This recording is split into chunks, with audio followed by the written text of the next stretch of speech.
I'm Emily. I was a 25-year-old living a quiet, unremarkable existence with my boyfriend Mike in a relationship that had seen better days. We'd been together since college, a pair drawn together more by familiarity than by the fervent passion of star-crossed lovers.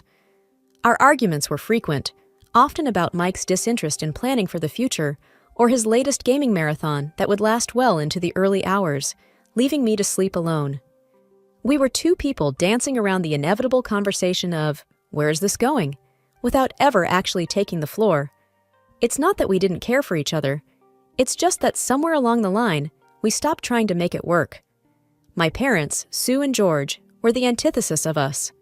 Married for over 30 years, they still exchanged loving glances and shared private jokes, their bond seemingly unbreakable. They were my foundation, the steadfast love I aspired to find for myself, even if it wasn't going to be with Mike. On the evening of the crash, I remember arguing with Mike over something as trivial as unsorted laundry. He had promised to do it, and once again, the promise was as empty as the laundry basket was full. "Can't you just do one thing you say you're going to do?" I had asked, exasperation straining my voice. "It's just laundry, Em. It'll get done. Eventually," he had replied, his attention fixed on his computer screen. The argument had fizzled out as they usually did, with neither of us truly addressing the underlying issues. Later, as I sat in the back seat of my parents' car, the warmth of their chatter was a soothing balm to the residual frustration from the argument with Mike. They were celebrating another year of Mom's life, and their joy was infectious. Then, the world turned on its axis. Headlights merged with the sound of metal on metal, and everything went black. When I awoke, it was to the antiseptic smell of a hospital, the relentless beeping of the heart monitor, and a heavy blanket of dread. The doctor's words were clinical and detached, but the message was clear. My parents didn't make it, and my legs, my perfectly normal, taken-for-granted legs, might never carry me again. The truth settled like a stone in my stomach. I was suddenly, terrifyingly alone. Mike, the man I had just argued with about laundry, was now my only connection to a life before the crash. The life where my biggest worry was whether he'd sort the whites from the colors. As the reality of my parents' absence and my potential paralysis began to truly register, a hollow despair took root in me. The future, once a landscape of possibilities, now seemed like a barren field. The hospital room was a bubble where time moved both too quickly and not at all. After what seemed like an eternity of white walls and echoing silence, Mike walked in, his parents, Janet and Bob, a step behind him. The atmosphere was thick with a somberness that made my heart sink even lower, if that was possible. Mike pulled a chair up next to my bed and took my hand, his usual bravado absent. His parents stood by the door, a united front of awkward concern. "Hey, Em," Mike began, his voice a rough whisper. "I've been doing some thinking, a lot of thinking, actually." "Thinking?" I echoed, my voice dull. "About what?" "About us," he said, and his eyes met mine, filled with an emotion I couldn't quite place. All of this, it's made me see how short life can be." I wanted to say something, to ask what he meant, but the words seemed to stick in my throat. "I don't want to wait for the perfect moment anymore because it might never come," he continued, squeezing my hand. "What I'm trying to say is, will you marry me, Emily?" The question hung in the air, heavy and unexpected. It was the last thing I thought I'd hear, especially now. I searched his face for a sign of the impulsive Mike I knew, the one who acted first and thought later. But all I saw was earnestness. His mother, Janet, stepped forward, her hands clasped in front of her. "We want you to be a part of our family, Emily. We'll take care of you." "And it's not out of pity," Bob added quickly. "It's because we love you, and we want to support Mike in taking this step." I was stunned, my mind racing. This was a lifeline, unexpected, and maybe even a little reckless, but a lifeline nonetheless. I looked at Mike, really looked at him, and saw not just my sometimes immature boyfriend, but a man offering his support in the most uncertain time of my life. "Mike, My voice trailed off as I tried to gather my thoughts. "It's okay, Em. You don't have to decide right now. I just wanted you to know how I feel," he said, his thumb rubbing circles on the back of my hand. I thought about my parents, about the unwavering love and support they had always shown me. Wasn't this what they would have wanted? For me to be loved and cared for, no matter what? Mike, I don't know what the future holds for me, for us. But yes, I found myself saying, the words stronger than I felt. Yes, I'll marry you. A smile, the first genuine one I'd seen in days, spread across Mike's face. Janet let out a soft sob, covering her mouth with her hand, and even Bob's eyes glistened with unshed tears. Moving into my parents' house with Mike should have been a fresh start, a new chapter. The house was too big for just one person, and everywhere I looked, I saw memories of my parents. I thought having Mike with me would fill some of those empty spaces, but I was quickly learning that his presence was a reminder of what was missing, not a replacement. The first few days, he was attentive, always checking on me, making sure I had everything I needed within reach. But as days turned into weeks, the attentive husband act began to wear thin. Mike started spending more time on his computer, his headphones on, shutting me out. One evening, as I maneuvered my wheelchair into the kitchen, I found him staring blankly at his screen. "Mike, have you thought about looking for a new job?" I asked, trying to keep my tone light. "The insurance won't cover everything, and the bills are starting to pile up." He didn't look away from the screen. "I told you, Em, I'm taking care of you now. That's my job." "But I can take care of myself during the day," I pushed back, feeling a twinge of frustration. "You don't need to be here all the time." Finally, he turned to face me, his expression a mix of irritation and something else I couldn't quite read. "What do you want from me, Em? I'm here, aren't I?" I was taken aback by his tone. "Being physically here isn't the same as being present, Mike. I need a partner, not just a roommate." He stood up abruptly, his chair scraping against the tile. "You know what, Em? Maybe I need more than this too. Maybe I wasn't cut out to be a nursemaid." His words stung, and I watched him storm out, the door slamming behind him. I was left alone in the silence of the kitchen, the weight of his words settling around me like dust. I wasn't just alone, I was lonely. That night, as I lay in bed staring at the ceiling, I couldn't help but think about how quickly our modest honeymoon period had ended. The vows we had taken felt like they were from another lifetime. The Mike who had lovingly promised to be by my side, in sickness and in health, seemed like a stranger now. As the weeks dragged on, his absences grew longer, and the excuses more flimsy. He was either out with friends or lost in a digital world that didn't seem to have room for me. I felt like an obstacle in his life, a burden he hadn't anticipated. One particularly tough day, when the pain was bad, and the house felt more like a mausoleum than a home, I heard the front door open. Expecting Mike, I called out, "Is that you?" "Yeah, it's me," he replied, his voice distant. "I'm just grabbing a few things, then I'm heading out again." I wheeled myself to the hallway, watching as he rifled through a drawer for his keys. "Going out with friends?" I asked, trying to mask the hurt in my voice. He paused, keys in hand, and sighed. "Em, I need some space, okay? It's not easy for me either, all this." I nodded, biting back tears. "I know. I just thought we could maybe spend some time together, like we used to." He shrugged, avoiding my eyes. "Maybe when things settle down a bit, I gotta go." The house felt emptier with each passing day, a vast space filled with silence and the ghost of better times. It wasn't just Mike's absence or the silence left in the wake of my parents' voices. It was the small things that started to go missing. A vase my mother loved, a silver frame holding a family photo, a painting that used to hang in the hallway. I first noticed it when I was trying to distract myself with memories. I wheeled myself into the living room, intent on looking through the photo albums. But as my eyes scanned the room, they fell on the bare patch of wall where the painting had been. Confusion knotted my brow. "Mike!" I called out, unsure when he had last gone out. There was no answer, and the emptiness of the house seemed to echo back at me. That evening, when Mike returned, I asked him, "Have you seen the landscape painting that used to be in the hallway?" He barely glanced up from his phone. "Oh, that old thing? Yeah, it was getting dusty, and I figured we could use the space for something else." Something about his casual dismissal didn't sit right with me. But it was my mom's favorite, I said, a tremor of unease in my voice. He shrugged, his attention still half on his screen. We can get another painting, Em. It's no big deal. But it was a big deal. The items that went missing next were unmistakable, things that had been in my family for years.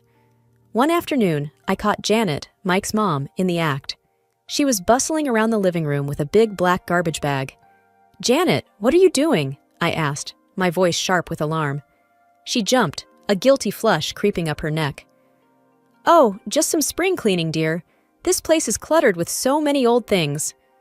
"But those are my things," I protested, my heart rate picking up. There, she cooed, her voice sickly sweet.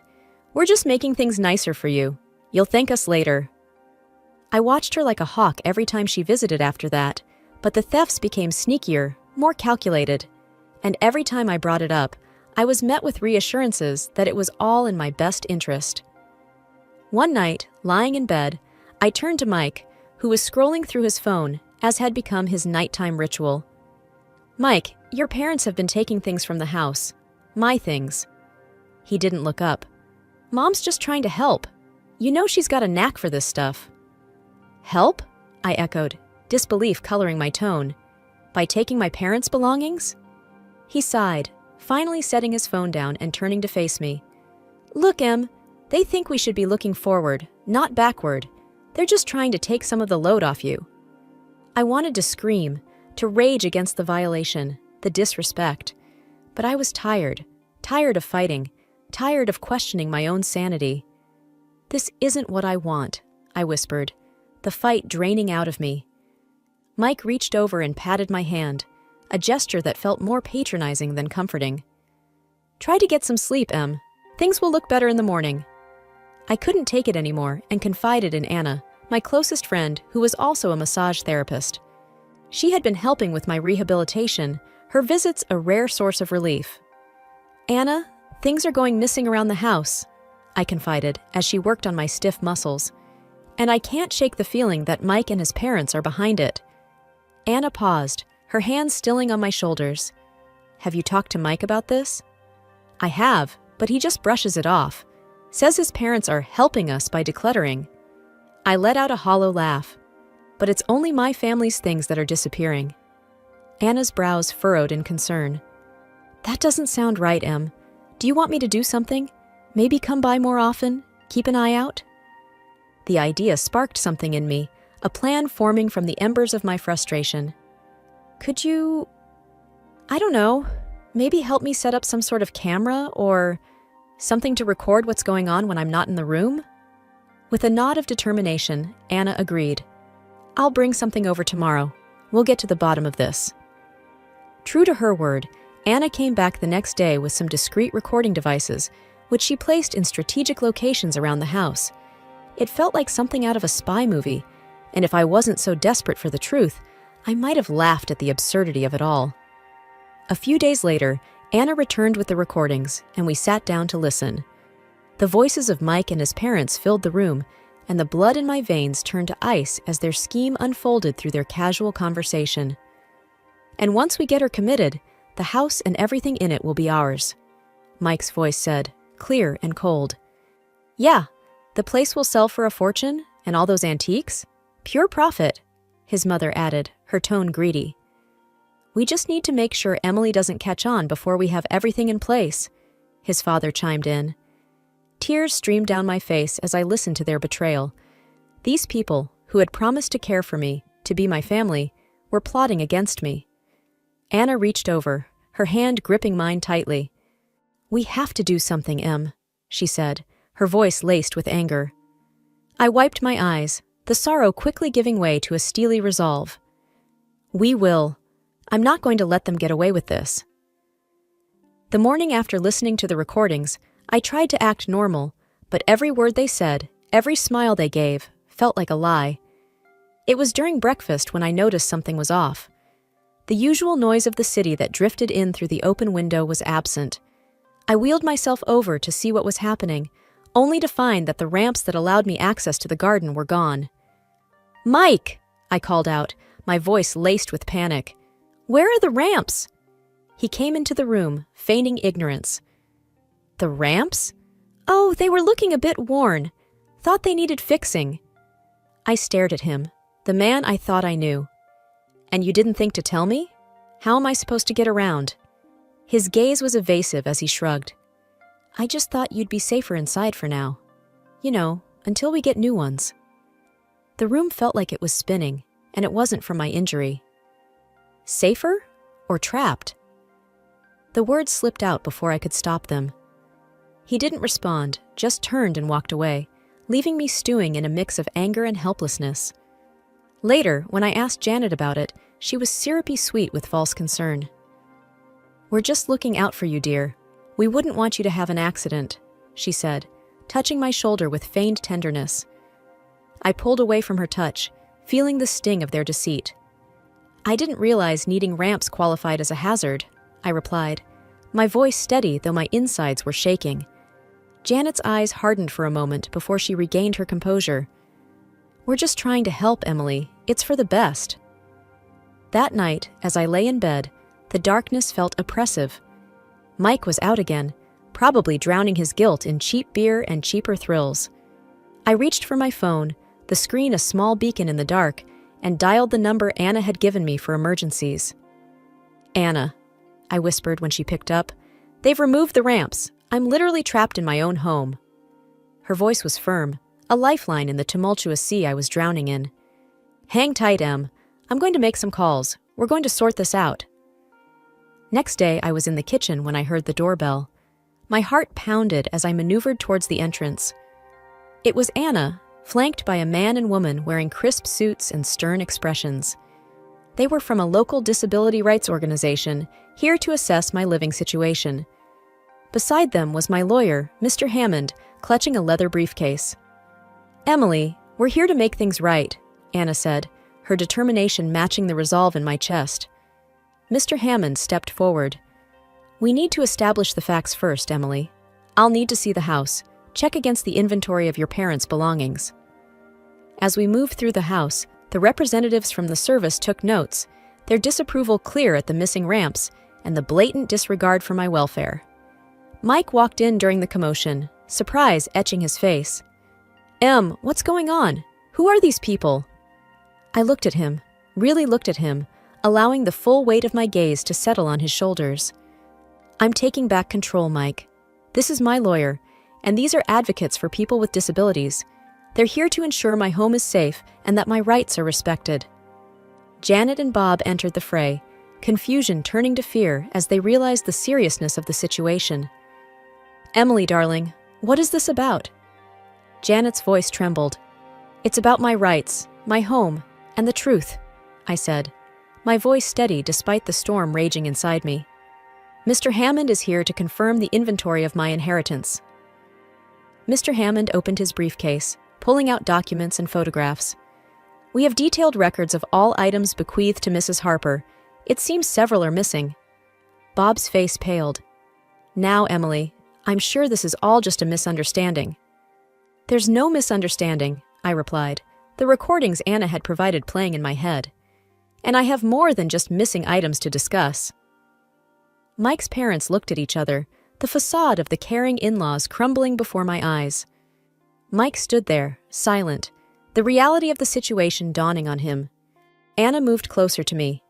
We also have evidence of the conversations you've had regarding Emily's property and well-being. The advocates from the Disability Service spoke up. Removing access to the ramps is a direct violation of Mrs. Harper's rights. We'll be taking action. As Mr. Hammond laid out the evidence of their theft and their plans for my future, I saw the trap I had been in from the outside. But now, the tables had turned. I was no longer the victim in their game. I was the one calling the shots. Mike finally found his voice. I can explain. But I shook my head. Save it, Mike. I've heard enough.